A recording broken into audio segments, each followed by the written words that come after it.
안녕하세요 여러분, 정치화법 수업입니다. 오랜만에 온라인으로 보게 되었네요. 이번 시간에 배우게 될 주제는 무엇이냐면 바로 형사 절차입니다. 자, 그렇다면 형사 절차란 무엇이냐? 자, 형사 절차의 의미부터 보도록 할게요. 형사 절차라는 것은 범죄, 우리 범죄에 대해서 자세히 배웠었잖아요. 그런 범죄가 발생했을 때 국가가 수사를 거쳐서 형사재판에서 유무죄를 가리는 일련의 과정이라고 생각하면 됩니다. 즉, 범죄가 발생하면 어떤 절차를 거쳐서 형사재판을 받게 되는지, 또 어떤 절차를 거쳐서 벌을 받게 되는지에 대한 내용이라고 생각하면 될 것 같습니다. 형사 절차에 대해서 자세히 알기 전에 우선 민사재판과 형사재판의 차이점에 대해서 알아보도록 할게요. 민사재판과 형사재판의 차이점을 제대로 정리해두지 않고 형사 절차를 배우게 되면은 이게 민사재판 내용인지 형사재판 내용인지 헷갈리는 경우가 발생할 수 있습니다. 여러분은 그러면 안 되니까 잘 구분해 보도록 할게요. 자, 일단 민사재판의 대상은 무엇이냐? 민사를 보면은 어떤 걸 떠올리면 되냐면 이 민자는 민법할 때 민자라고 생각하면 되고요. 이 사는 일사자 알죠? 한자. 일사자의 사라고 생각하면 됩니다. 즉 민법과 관련된 일에 해당하는 재판이라는 것인데요. 민법이라는 것은 개인과 개인 사이에 어떤 일반적인 사적인 생활관계를 다루는 법 중에 하나였잖아요. 민사재판이라는 것도 사적인 법률 관계에서 일어나는 대립과 관련된 재판을 다루는 것이 됩니다. 알겠죠? 근데 형사재판은 뭐냐면은 이거는 또 쉽게 설명을 하자면 형법을 적용할 수 있는 일에 관한 재판이라고 생각하면 됩니다. 우리 형법에 대해서 배웠잖아요. 형법은 형벌과 범죄를 규정한 법이라고 했습니다. 즉 형사재판이라는 것은 형법과 관련된 재판이니까 국가에서 범죄를 규정한 사건을 다루는 재판이라고 할 수가 있겠죠. 대상 자체가 좀 다르다라는 것을 알 수가 있어요. 그럼 개시 방법 보도록 할게요. 개시라는 것은 시작 방법이라고 생각하면 됩니다. 어떻게 시작이 되냐라는 것이라고 보면 되는데요. 민사재판의 경우에는 개인과 개인 사이에 이해관계의 대립이 발생했을 때 나타나는 재판이잖아요. 그 대립의 당사자 중 한 명이 신청하기만 하면은 열리는 재판입니다. 반대로 말하면은 개인이 신청하지 않으면 절대로 열리지 않는 재판이라고 생각할 수도 있는 것이죠. 반면 형사재판의 경우에는 국가에서 범죄로 규정한 사건이잖아요. 그렇기 때문에 당사자, 피해자가 될 수가 있겠죠. 피해자가 형사재판을 열어달라고 부탁하지 않더라도 국가가 재판을 청구할 수도 있습니다. 알겠죠? 자, 그럼 이제 재판 참여자 보도록 하겠습니다. 재판 참여자의 용어를 잘 기억해 줘야 됩니다. 막 헷갈리게 잘 구분 못하고 그러면은 틀릴 수 있습니다. 용어 잘 기억해 주세요. 자, 일단 기본적으로 어떤 재판을 청구하는 사람은 원고라고 부릅니다. 알겠죠? 그러니까 민사재판이든 형사재판이든 재판을 청구해서 재판을 시작하게 한 사람을 원고라고 불러요. 자, 그걸 좀 더 구체화해서 볼게요. 민사재판의 경우 원고는 민사재판을 청구한 사람이 되겠고요. 형사재판에서의 원고는 형사재판을 청구한 사람이라고 할 수가 있겠습니다. 자, 그런데 민사재판을 청구할 수 있는 사람은 일반적인 국민이라면 다 청구할 수가 있어. 근데 형사재판의 경우에는 청구할 수 있는 사람이 주체가 딱 한 대상밖에 없습니다. 한 사람밖에 없어요. 그게 누구냐? 바로 검사입니다. 잘 기억해 주세요. 검사만이 형사재판을 청구할 수가 있습니다. 경찰도 못하고요. 일반 국민은 당연히 못합니다. 형사재판이 열리려면 무조건 검사를 통과해야 돼요. 자, 그리고 용어 하나 더 정리해 볼게. 검사가 형사재판을 청구하는 것을 아마 옛날에 중간고사 치기 전에 말을 좀 했었는데 기소라고 합니다. 기소. 기억나죠? 기소라고 해요. 그리고 이걸 다른 말로 뭐라고 한다고 했냐면 공소제기라고 한다고 했어. 알겠죠? 검사가 형사재판을 청구하는 것은 기소 또는 공소제기라고 부릅니다. 이 용어도 많이 나오니까 꼭 잘 기억해 주세요. 자, 그러면 다음 참여자 보도록 할게요. 원고가 재판을 청구하면은 그 결과 재판을 받게 되는 사람도 생길 거 아니야. 그거를 뭐라고 하냐면 민사재판에서는 피고, 형사재판에서는 피고인이라고 합니다. 네, 형사재판인 인자가 새로 붙어졌다는 점 이거 잘 구분할 수 있어야 돼요. 형사재판에 피고라는 말이 나오면은 틀린 겁니다. 형사재판엔 피고가 존재하지 않고 피고인이 존재하는 거예요. 자, 민사재판에서 피고는 원고의 주장, 민사재판을 청구한 원고의 주장에 의해 재판을 받게 된 사람을 의미하는 것이고요. 형사재판에서 피고인은 원고, 즉 검사의 주장에 의해서 형사재판을 받게 되는 사람입니다. 검사가 형사재판을 청구했다는 것은 이 사람이 범죄를 저질렀을 것이라 생각하기 때문에 청구를 한 것이죠. 그렇기 때문에 피고인은 범죄를 저질렀다고 의심받는 사람이라고 생각하면 됩니다. 자, 그다음에 다음 참여자 보도록 할게요. 일반적으로 검사를 제외한 원고, 피고, 피고인의 경우에는 법률 지식이 부족합니다. 그죠? 법률 지식이 부족한 사람이 대다수기 때문에 아무런 어떤 준비 없이 재판에 가게 되면은 불리해질 가능성이 굉장히 많습니다. 왜냐하면 재판이라는 것은 법률적 지식을 활용해서 자신을 변호하는 거거든요. 그렇기 때문에 일반적인 원고, 피고, 피고인은 자신을 도와줄 수 있는 법률 지식을 가진 전문가를 고용을 하게 되는데요. 그 사람들을 뭐라고 하냐면 민사재판에서는 변호사라고 하고요. 형사재판에서는 변호인이라고 합니다. 이것도 용어가 조금 다르죠? 다른 거 구분해줘야 돼요. 그래서 그 유명한 변호인이란 영화 알죠? 거기에 변호인이라고 이름을 붙인 이유는 거기서 주로 다루어지는 재판이 형사재판이기 때문입니다. 다시 구체적으로 정리를 해보자면 민사재판에서 변호사는 원고나 피고의 편에 서서 재판을 돕는 사람을 말하는 거고요. 형사재판에서 변호인은 피고인의 편에 서서 변호해주는 사람이다 라고 생각해주면 됩니다. 재판 마지막 부분에는 항상 어떤 판결이 내려지게 되는데요. 그 판결을 내리는 사람은 공통적으로 판사라고 부릅니다. 이렇게 재판 참여자에 대해서도 모두 정리를 해보았습니다. 이제 본격적으로 형사 절차에 대해 알아보도록 할게요. 먼저 간단하게 형사 절차의 흐름을 한번 정리하고 하나하나의 단계를 알아보도록 하겠습니다. 범죄가 발생하면 일단 수사 절차를 거치게 됩니다. 수사라는 말 많이 들어봤죠? 수사를 하게 되고요. 아까 형사재판은 누가 청구해야 된다고 했죠?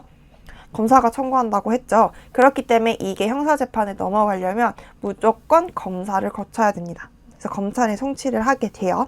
그럼 검사는 이것을 기소할지 불기소 처분을 내릴지 결정을 해야 됩니다. 자, 아까 기소가 뭐라고 했어? 기소가 형사재판을 청구하는 것이라고 했죠. 즉, 검사는 그러니까 형사재판을 청구할 것인지 청구하지 않을 것인지를 결정을 해야 됩니다. 형사재판을 청구한 기소를 하게 되면은 형사재판이 열리게 되고요.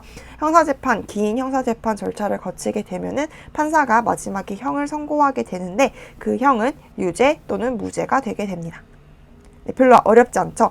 이번 시간에 배울 것은 무엇이냐면 수사, 검찰 송치, 그리고 기소 또는 불기소 처분까지를 배우게 될 것입니다. 먼저 수사부터 보도록 할게요. 수사라는 것이 그냥 자동적으로 막 시작되는 건 아니잖아요. 어떤 계기가 있어서 수사에 착수를 하게 되겠죠. 그게 수사 개시 부분입니다. 개시는 아까도 말했듯이 시작이라는 뜻입니다. 그럼 수사는 어떤 계기로 시작이 되는지 보도록 할게요. 가장 기본적인 것은 고소 및 고발입니다. 많이 들어봤죠? 많이 들어본 단어지만 사실 고소랑 고발의 차이점을 구분할 수 있는 친구들은 많지 않을 거예요. 여러분은 정치화법을 배웠으니까 고소와 고발의 차이점 정도는 알고 있어야 됩니다. 한번 뜻을 보도록 할게요. 고소는 뭐냐면은 범죄 피해자, 본인이 직접 범죄 사실을 신고하는 것. 또는 피해자와 일정한 관계에 있는 사람. 이 사람 같은 경우는 피해자의 법정 대리인이 될 수도 있고요. 피해자가 만약에 사망하게 되면 그 피해자의 배우자나 부모님 또는 자식 등이 될 수가 있습니다. 그런 사람들, 되게 밀접한 관계에 있는 사람들이 수사기관에 범죄 사실을 신고하는 것은 고소라고 합니다.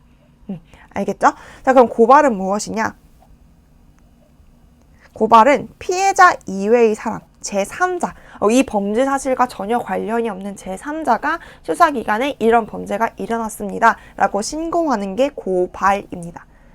신고 주체에 따라서 고소와 고발이 달라진다는 점 알겠죠? 이게 고소랑 고발이고요. 두 번째 수사 개시 방법은 무엇이냐면 현행범 체포입니다. 현행범은 현재 범행을 저지르고 있는 범인이잖아요. 현행범을 발견을 해서 체포를 하면 얘가 범죄를 저지른 게 발각이 되었고 범인이 되기 때문에 바로 수사가 시작이 됩니다. 이런 방식도 있을 수가 있고요. 세 번째는 범인이 자수할 수도 있어요. 제가 범죄를 저질렀습니다 라고 자수할 수도 있겠죠. 그러면 수사가 시작됩니다. 그리고 네 번째는 수사기관의 인지가 있을 수도 있어요. 인지라는 건 무엇이냐면 어떤 사실을 알게 되는 것을 의미합니다. 그러니까 뭐 누구의 신고도 없었고 현행범도 아닌데 수사기관이 뭐 어찌저찌 해서 범죄 사실을 발각을 한 거지. 알게 된 거지. 아, 이거 뭔가 냄새가 구리다 라고 생각을 해서 범죄를 파기 시작하는 거죠. 이런 식으로도 수사가 이루어질 수 있습니다. 알겠죠? 뭐 그 외에도 몇 개가 더 있지만 여러분은 4개 정도만 알고 있으면 될 것 같아요. 자, 그럼 정리를 해보자면 수사라는 것은 고소 또는 고발, 그리고 현행범의 체포, 범인의 자수, 수사기관의 인지 등에 의해서 시작할 수가 있습니다. 그럼 도대체 수사란 무엇을 하는 것이냐? 정확히 무엇을 하는 것인가? 수사라는 것은 무엇을 하는 행위냐면은 범인을 발견, 확보하고 뭐 현행범 체포 같은 경우는 범인을 바로 알 수 있고 범인의 자수 같은 경우도 범인을 바로 확보할 수는 있지만 뭐 고소, 고발이나 수사기관의 인지만으로는 범인이 잡힌 게 아니잖아요. 그래서 범인을 발견하고 확보하는 것도 수사의 한 과정이고요. 범인만 잡으면 안 돼. 증거가 없으면은 범인으로 인정이 안 될 수가 있거든. 그래서 증거를 수집하고 보존하는 수사기관의 모든 활동을 수사라고 합니다. 자, 여기 수사기관이 나와 있는데 여러분이 아는 수사기관, 그러니까 범인을 잡고 증거를 수집하는 기관에는 무엇이 있나요? 보통 경찰을 많이 떠올리죠. 경찰 수사기관이 맞습니다. 하나가 더 있어. 뭐냐면 검사도 수사기관입니다. 대부분의 사건은 경찰분들이 현장에서 수사를 하지만 좀 더 중대한 사건이라든지 좀 큰 사건의 경우에는 검사가 바로 수사를 지휘할 수가 있습니다. 그래서 검사도 수사기관이라는 점 꼭 기억을 해주세요. 그리고 수사를 하는 사람이 있으면 수사를 받는 사람도 있는 거잖아요. 이렇게 수사의 대상이 되는 사람은 뭐라고 부르냐면 피의자라고 부릅니다. 이것도 잘 기억해 주세요. 자, 그러면 수사 다음에는 무엇을 하느냐? 수사가 다 끝이 났어. 그러면은 이제 형사재판에 넘길지 말지를 결정을 해줘야 돼요. 근데 형사재판을 청구할 수 있는 사람은 누구밖에 없다고? 검사밖에 없다고 했죠. 검사가 수사기관으로서 수사를 한 사건의 경우에는 검사가 바로 형사재판에 보낼지 말지를 결정할 수가 있는데 경찰에서만 수사를 했을 경우 검사가 이 사건에 대해 알고 있어야 형사재판을 청구할 수가 있는 거잖아요. 그 경우에는 검찰 송치라는 과정이 추가적으로 필요합니다. 즉 검사한테 보낸다는 거예요. 다시 정리를 하자면 경찰이 수사한 경우에 경찰이 피의자와 수사 기록 그리고 증거물을 검찰에 보내는 과정, 이것이 검찰 송치 과정입니다. 자, 그러면 검찰에 이제 보내진 거죠. 모든 사건을 이제 검사가 들고 있는 거예요. 그럼 이제 검사가 수사를 종결을 하게 됩니다. 수사를 끝을 낸다는 거거든요. 이게 끝낸다는 뜻이에요. 뭐 어떻게 끝을 낼 수가 있냐? 검사는 크게 3가지의 결정을 내릴 수가 있습니다. 어떻게 내릴 수 있냐면 검사가 기소, 이걸 공소제기라고 한다고 했죠. 기소, 첫 번째 기소 또는 불기소 처분, 그리고 마지막으로 기소유예, 이 3가지 방식에 의해서 수사를 종결시킬 수가 있습니다. 기소는 아까도 계속 나왔던 단어죠. 형사재판을 청구하는 거예요. 검사가 이 사건을 다 검토를 해봤더니 피의자가 형사재판을 받아야 된다라고 생각을 한 거죠. 그래서 형사재판을 신청하는 것이 기소입니다. 기소를 하게 되면 형사재판이 열리는 것이고 수사는 이제 끝이 난 거니까 당연히 수사가 종결이 되는 거겠죠. 그다음에 이제 불기소 처분이라는 것을 내릴 수가 있는데 이거는 뭐냐면 기소를 하지 않는 처분이라는 거예요. 불이 아닐 불자거든요. 그러니까 기소를 하지 않는 처분을 내릴 수가 있습니다. 불기소 처분은 어느 경우에 내리게 되냐면요. 범죄의 혐의가 인정되지 않는 것. 증거도 없고 그리고 증인도 없어. 이런 경우에는 심증은 있지만 물증이 없으면 범죄의 혐의를 인정을 못하는 거거든요. 그런 경우 불기소 처분을 내릴 수가 있어요. 증거 불충분으로. 그리고 범죄의 혐의는 인정이 되는데 공소시효가 지났을 경우, 공소시효는 기소를 할 수 있는 기간이라는 거예요. 공소시효가 지나면 범행이 인정이 되더라도 형사재판을 받지 못하게 됩니다. 이 제도는 1학기 때 배운 거니까 잘 알고 있죠. 그럴 경우에 불기소 처분을 받게 됩니다. 그다음에 세 번째로는 기소유예가 있습니다. 기소유예는 무엇이냐면 기소를, 유예라는 뜻이 미룬다는 뜻이에요. 기소를 미뤄준다라는 뜻이거든요. 그러니까 범죄가 인정인데 이 사람이 범죄를 저지른 건 맞는데, 그러니까 연령, 환경, 범행 동기를 고려해 봤을 때 한 번은 봐줘도 되겠다라고 싶을 때 내릴 수 있는 처분입니다. 자, 이렇게만 하면 기소유예가 불기소 처분과 다른 것이 무엇이냐라는 고민에 빠지는 친구들이 있을 수 있을 것 같아요. 자, 뭐가 다르냐면은 불기소 처분이 내려지는 상황은 어떻게 해서든지 형사재판을 청구할 수 없는 경우예요. 그러니까 일단 첫 번째 경우 같은 경우 범죄 혐의가 인정되지 않으면, 그러니까 증거가 없든 여러 이유로 인해서 범죄 혐의가 인정되지 않으면 애초에 형사재판에 갈 수가 없는 상황인 거고요. 범죄 혐의가 인정이 되지만 공소시효가 지난 경우도 마찬가지로 공소시효가 지났기 때문에 형사재판을 애초에 청구할 수가 없는 경우예요. 근데 기소유예 같은 경우는 검사가 마음만 먹으면 형사재판을 청구할 수 있는 사람이야. 근데 이 사람을 봐주는 거죠. 차이점이 뭔지 알겠나요? 그러니까 불기소 처분은 애초에 형사재판을 청구할 수 없는 사람들이고, 기소유예는 형사재판을 청구할 수 있는 사람이긴 한데 봐주는 것이다 라고 생각하면 될 것 같습니다.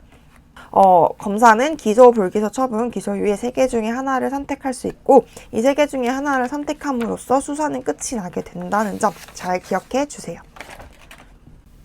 근데 이 수사가 이루어질 때 지켜져야 되는 원칙이 있습니다. 이 원칙까지, 수사의 원칙까지만 알아보고 마치도록 하겠습니다. 첫 번째 원칙은 불구속 수사 원칙입니다. 자, 구속이란 무엇이냐면, 구속이라는 것은 피의자를 일정한 장소에 감금하는 것을 말합니다. 즉, 가둬놓고 수사를 하는 게 구속 수사인 거고, 불구속 수사는 가둬놓지 않고 수사를 말하는 것이거든요. 기본적으로 원칙은 피의자의 인권, 신체의 자유를 보존하기 위해서 체포하거나 구속하지 않고 수사하는 것이 원칙입니다. 자, 그런데 예외적으로 필요한 경우가 있어요. 자, 여기에 밑줄. 체포나 구속이 필요한 경우가 있단 말이죠. 자, 그런 경우가 언제냐? 여러분도 적어주세요.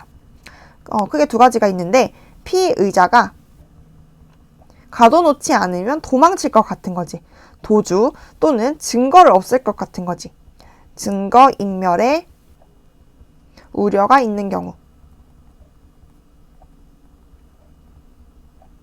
이 두 경우에는 구속 수사를 하지 않으면은 수사가 진행이 안 될 것 같은 거지. 피의자가 도망가거나 증거를 없애버리면 범죄를 입증하기가 힘들어지잖아요. 이런 예외적인 경우에는 판사를 다른 말로 법관이라고 해요. 판사로부터 영장을 받아서 체포 또는 구속을 하여 수사를 진행할 수가 있습니다. 알겠죠? 자, 그 다음 두 번째는 뭐냐면 긴급체포라는 거예요. 사실 그 영장을 받아서 체포하거나 구속하는 게 원칙이긴 한데, 범죄가 너무 무겁고 긴급한 사정이 있어서 영장을 발부받는 걸 기다려버리면은 얘가 막 도망갈 것 같고 범행이 더 커질 것 같아. 그럴 경우에는 그 사유를 알리고, 긴급체포 사유를 알리고 피의자를 영장 없이 체포할 수가 있습니다. 근데 무조건 사후 영장을 받아야 돼요. 그러니까 체포하고 나서 영장을 발급을 신청을 해야 된다는 것입니다. 그러니까 이렇게 생각하면 될 것 같아요. 급하니까 먼저 체포부터 하고 영장을 발부받는다라고 생각하면 될 것 같습니다. 네, 이렇게 오늘 배워야 되는 내용에 대해서 알아보았는데요. 민사재판과 형사재판의 차이점, 그리고 수사 과정, 그리고 기소, 불기소 처분, 기소유예 잘 정리해주고 수사의 원칙까지 잘 정리해주세요. 오늘 수업은 여기까지 하도록 하겠습니다.